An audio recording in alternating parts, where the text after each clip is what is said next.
All right, I imagine I'm probably the tail end of this, and I'm going to keep the in Unconference in a big way. There will be no slides, and it'll maybe be a little disjointed, not because I'm trying to be renegade or anything, but just because I have a profound lack of an ability to get organized. So I want to talk about, we've heard a lot today about search, about RAG in particular, the person from Adobe this morning talking about RAG to search through PDFs.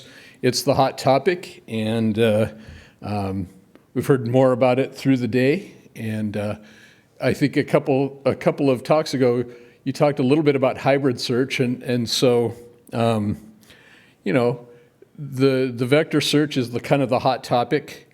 But we did keyword search for a long time, and for certain things, arguably, it might still be the right choice. So hybrid search, where maybe you do a search of using vector search, so you get the semantic component of it, and then you do a keyword search and you somehow fuse those results together and figure out how to rank them appropriately. That's the part that would give me a little bit of angst. You know, there's some spectrum of solutions there, and you kind of have to maybe feel your way. But the thing that I focus on is the security part of it. So full disclosure, I work with Patrick Walsh, who talked earlier about the AI risks. And so we come at this from that angle about the risks associated with this data. And he talked about vectors, and I thought I would expound on that just a little bit more. There were some questions earlier about, you know, what are the threat vectors? What are the risk surfaces there? And why would you need to worry about that? Who might be able to exploit that? And I think that, you know, if you're thinking about running these things, the person from Adobe this morning that was talking about using RAG, I would be surprised if they were not running their own instance of OpenSearch. So they probably have a different attack surface in their mind than if you or I, if you don't work for Adobe or some other big company, you might be using an OpenSearch that's running in AWS, for example.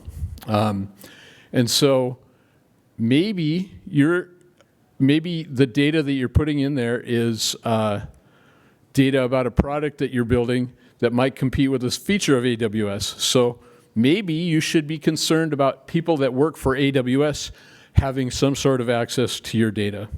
Or maybe you're a European company and you're using a US vendor, but you've got those pesky GDPR regulations to worry about. And there's this thing in the back of your mind maybe that somebody, like say the US government with subpoena power, might be able to go to AWS or Google or Microsoft and say, hey, give me all of this company's data. I want to go look through it. So Patrick laid out why, even if you're using vector data and you think, well, there's nothing that they're going to be able to get out of that. If they took all of those vectors, they dumped them out of the database and they gave them to the FBI, or some hacker got in, or some AWS employee got into the vector data store, extracted all of those, I don't have to worry about it. Well, that's not true. I think Patrick talked through how that isn't true. You know, you've got the embedding reversal or extraction algorithms that you need to worry about. And obviously, if you're thinking about a hybrid situation, it's a lot more obvious that you have to worry about those same things if you're talking about a keyword search engine, right? They get access to that. It doesn't take you don't have to go train an embedding inversion attack. You just go dig through the index, and it's like, oh, there's all the keywords for all the documents. It's pretty easy to find the things that might be of interest. So, you know, we're focused on solving that for both of those use cases. And so what is the answer usually if you're trying to protect your data, you're trying to secure your data? The answer is encryption. And so we do encryption for things that, for documents or fields that you might want to store in a database. What's the problem with encryption? If you do it right, so that it's not trivial to reverse it, it blows up search. It will blow up hybrid. It will blow up keyword search. It will blow up vector search if you encrypt your data first. So, how do you encrypt? How do you get some security without blowing up search? Well, you have to use something that preserves some property that you can still search on. And so for keyword search, the property that you need to preserve is equality. You need to be able to find things that are equal. So this is not rocket science, so you use something that is commonly referred to as deterministic encryption. So it's encryption. It still scrambles things up, and you can use AES encryption to do that, but you have to do it in such a way that it's the same every time you encrypt it, or else you can't do matches on it. So deterministic encryption is just, a version of that that doesn't change every time you encrypt it. But you do get some security. It is encrypted.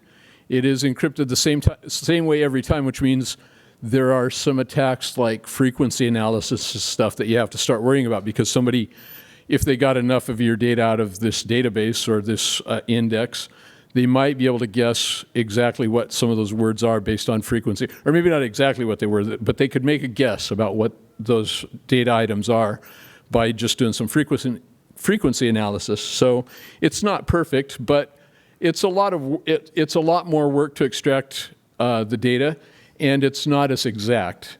So you're guessing about things. On the vector side of things, Patrick talked a little bit about doing an encryption. So, in your keyword search index, so the other thing that we want to try to do is make it so that you don't have to write a whole new search engine. Can you do things so that you can use an existing search engine? So in keyword search, if you do deterministic encryption, most of the features of your traditional keyword search still work. Obviously, a few things like maybe n-grams, you got to take a little bit of care, but you can make those work too. On the vector side, the thing that you want to have happen is that if you're going to encrypt the vectors and still be able to use them in a traditional vector database or a vector search engine, you need to preserve the property that they use to find matches, which is the distance between two vectors. So Patrick talked a little bit about distance comparison preserving encryption. So if you can take the vector and encrypt it in such a way that two vectors that are encrypted with the same key are still the same distance away from each other, if you encrypt a query with the same key and run it and do nearest neighbor searches, you're going to get the same results. So that's an approach that, full disclaimer, this is something that we've actually implemented. That's the approach that we took. So, you take these vectors that you're going to put into your vector database, it's essentially deterministically encrypting them. It's not exactly, because I'll talk a little bit about what you do with the vector. You take the vector and we shuffle the elements of the vector, because one of the attacks that you would do to try to identify what these vectors mean if you just pulled them out of a database would be essentially something very similar to a frequency analysis attack. So if you know that they're using a particular embedding model, for example, and you say, well, I know in this embedding model, this part of the vector corresponds to this meaning or this part of the domain of data, you might be able to look at that. So we take the vectors and just shuffle the elements. And we shuffle them with a random order, but it's deterministic based on the key that you use to encrypt the data. So it's not always the same. You can't just go look at the code and say, oh, well, the order is this instead. It is randomized. And then for each of the elements of the vector, you just perturb them. You just add a little bit or subtract a little bit from them. And the little bit, depending on how much you do that, might be enough to render your inversion attack. So if the whole idea with these vectors, in order to invert them for text embeddings, the best thing that we found was these inversion models. So and this is where there was a question earlier about how would you do that? Do you have to know what the algorithm is? And the answer is, you don't have to know what the algorithm is. If you have black box access to the model, you could just use that, and you could just feed it a bunch of data and train an inverter on it. You don't have to know anything about it. But if you if you don't have black box access, if you know what the embedding model is, and if it's an off-the-shelf embedding model, which for a lot of applications it's going to be, you just go out and train an inverter for each of those common embedding models, and then you've got it laying on the shelf ready to plug in whenever you say, oh, I can see by the number of elements in this thing, this is the model to use, so I've got an inverter for that anyway. So even if you were able to discern the order that the columns got shuffled in and be able to undo that, then you've got this perturbation of all the elements. And if you perturb them enough, the embedding model can't match up, and it can't extract as much information or maybe any information. So those are kind of two of the things that we do to basically add some security to those things, so that even if somebody gets unfettered access to the index, whether it's the keyword index or the vector index, they can't just suck all of the data out of that was in your, even if you didn't store the original documents in your document store, like in your keyword index or as metadata in your vectors, if you've got all of the content out of that in your, keywords or in your vectors, you don't need the document. You've got all of the meaning that you can recover. So those are some of the things that we do to secure the meaning of all of the documents in your store. And we think that, especially as people move more and more to just using off-the-shelf cloud components, they need to be more and more concerned about that for a variety of reasons. The uber paranoid subpoena resistance is only one of them, and the concern about the rogue cloud person is only one of them. I mean, obviously, if you look at breach notifications, by far the most common things that people just set things up and leave them open on the internet, and somebody could go in and just hoover out all your data without even trying. So there are a lot of reasons why we think there needs to be security, and these are some of the things that we're looking at to try to add that in the search context. With that, I'll stop talking because you're probably all ready to go do something else.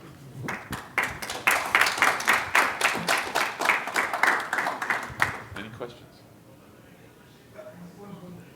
Question. You good with one question? Sure. Awesome. So is there like the notion of like with encrypting things, a lot of times they'll put like a salt at the beginning of it and maybe a pepper at the end of it. Yeah. Is there also like, do you maybe inject fake dimensions in the embedding? Like, oh, this is in the vector case, we haven't done that because the perturbation, we actually use randomized encryption, and there is a salt. So the ordering of the columns, it is a deterministic encryption. On the keyword side, to make it deterministic, you can't really have a salt, right? But we do, we've experimented with this, and I think that right now we've ended up not quite doing this, but we've thought about adding just random data, like random keywords. And we do some things with adjusting the length, because that's the other thing when you're looking at things. If they're fixed length, you can start. So we add some random data at the end, and then encrypt that, tokenize it, and then do the deterministic encryption.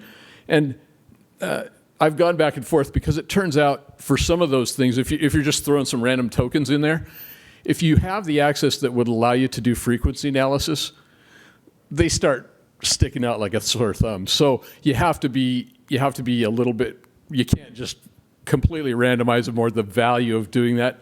I mean, it does obscure the length, but the value of doing that starts to decrease pretty rapidly. So there is some sweet stuff, but I think that's the answer for how to really up the security if you're using deterministic encryption.